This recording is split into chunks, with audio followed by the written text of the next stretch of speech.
Hello everyone, welcome back to another episode of In Touch with Steve Cherundolo. I'm Vince, that's Steve. I'm not gonna mess around. I know I say it a lot. We're not gonna mess around because we've got a lot of good stuff. We really do have a lot of great stuff to talk about and a really good theme this week that I think Steve's gonna enjoy and everyone on the other side of the camera are really gonna enjoy. So let's get right into the little soccer part.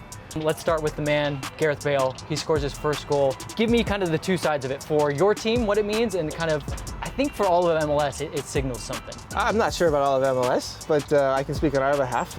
But of course, it's a great story when he comes here and scores in his second game. You know, he's still trying to get back to his normal fitness level. He's going through a preseason in the middle of our season, so there's that challenge. But to get on the scoring board right away, to contribute to a victory is very important for any attacker who joins the squad, and especially one of his stature and somebody with his media presence. Mm-hmm. And you know, my comment to him after the game was, first, congratulations. You should have scored a second. And you're not wrong. And I'm not wrong, and he knows that as well. So we've gotten off to a great start. It's a healthy relationship already between him and the group and the coaching staff, and we're looking to add more. 1v1 in the area. Bale on his left foot, shot. Goal!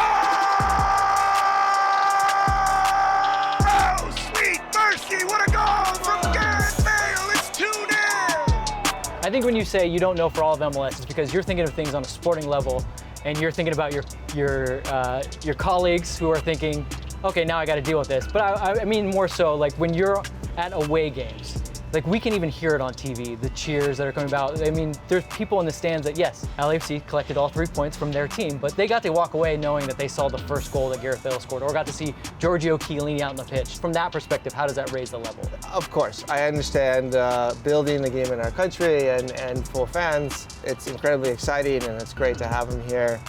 But I would still reiterate, I am responsible for LAFC's performances, and I will do everything in my power to make sure that we win games and other teams do not. Okay, well this next question is only LAFC related, because right now you're top of the table, but you come into that press conference after the game and you say something that I wholeheartedly agree with. You're like, this team can still get better. Yeah. I need to maximize their potential. I need a 90-minute performance. So give me some ways that you're kind of willing them for. What do they need to add to their game? I think first and foremost, for me, it's being successful as a group is maximizing our potential. I do not rate our success on our place in the standings or our points on the board and goals for and goals against. It's, are we playing to our full potential? And unfortunately, but also fortunately because we have time and our relationship is still very young, we're not there yet. And so there is still room for improvement. I think playing compact for 90 minutes and being in control where we have the ball, we do not have the ball, that is what we're striving for. And we have not been able to do that for 90 minutes yet, and hopefully we start this Friday. Do you feel like it is piecing all together though, or are you trending in the right direction? Yes, absolutely.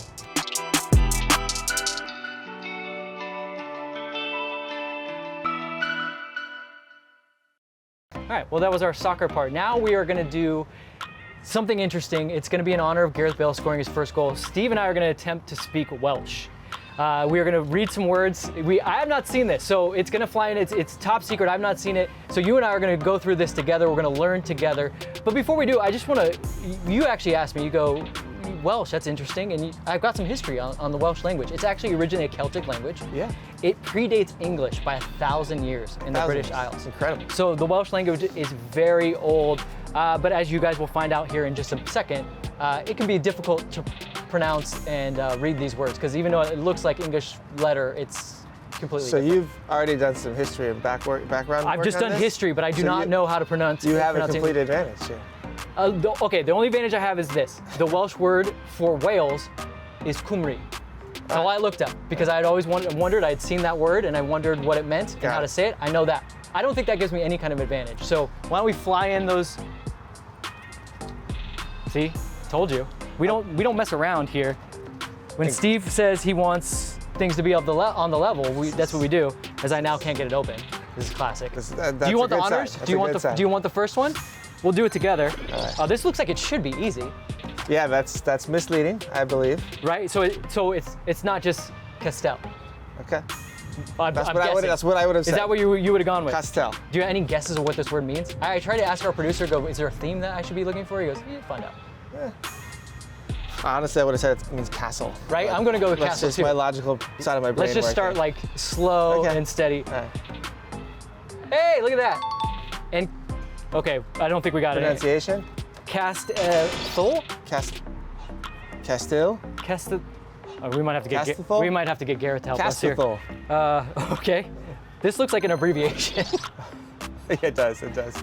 Let's say for everyone, betas. Let's say that the I W would is have like an said Betis.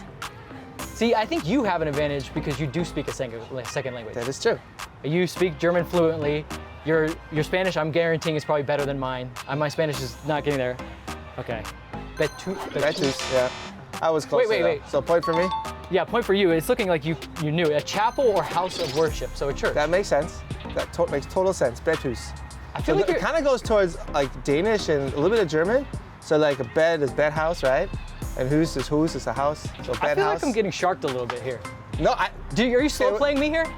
For the record, You go first. that envelope was closed. Yeah. Top secret here. I know, but when I said Welsh, you were like, you were eager, and I'm No, I wondering if mean- you were hiding, you're holding something back from me. Definitely not. I do have a friend, Sub Stanley, if you're watching, in Cardiff, and he's going to be very disappointed in my performance, but no, that can't be an advantage because we speak English to each other. All right, you do this one first then. Cartier. Cadiz. I don't know. I know this is a Spanish word, but okay. Cadair? Cartier. Chair. Steve's killing me in this. Okay, your German is helping you here. Although I would say Welsh, again, derived from Celtic, is the first language, a British language. English is actually derived from German, so they're not necessarily, it shouldn't help you. I don't think it's gonna help you here. East goal? East goal, yeah. East goal? Uskol. Uskol. School. School. Okay. What do we think we're at? Two for you and a half for me? Sounds pretty accurate. Okay. Uskol. Yeah, that was a tough one. Have we learned any, what do we think the Y's? Well, we just had it, so. Munod? Maybe? Like O's? I would say it's more of like a U, so it's a Munud? Munyud. Munyud. Oh no, not. Munit. Munit. And Munit. it means mountain. That's a tough one. I'm going to give credit to our producer here, Chris. These are good. These are strong. Okay, last one. There's no chance.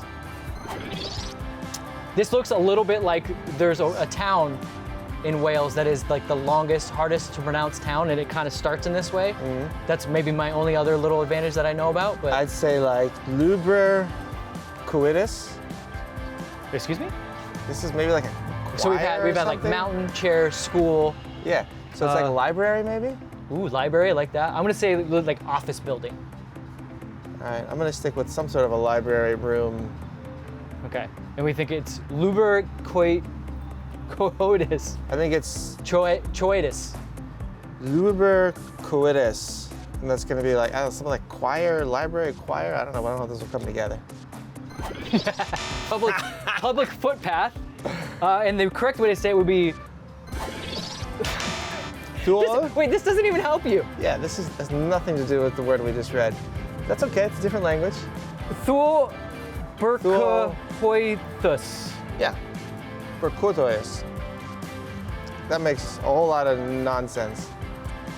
I think that we probably have quite a few people joining us that are now from Wales. Yeah. And to you, we apologize. We tried our best. We tried to take this very serious. This language is not easy. It's very interesting. And we'll try to do better the next time, I guess. That was a really tough one. Yeah. But that was a great way to edit. I apologize as well. But Yeah. we did our best. Please don't show this to Gareth. He will have zero respect for me. He's not been on the podcast yet. This guy has to train him up and coach him, so please don't show it to him. But this has been another In Touch with Steve Cherundolo. It was a lot of fun to make myself look silly along with Steve, and we're sorry, Wales.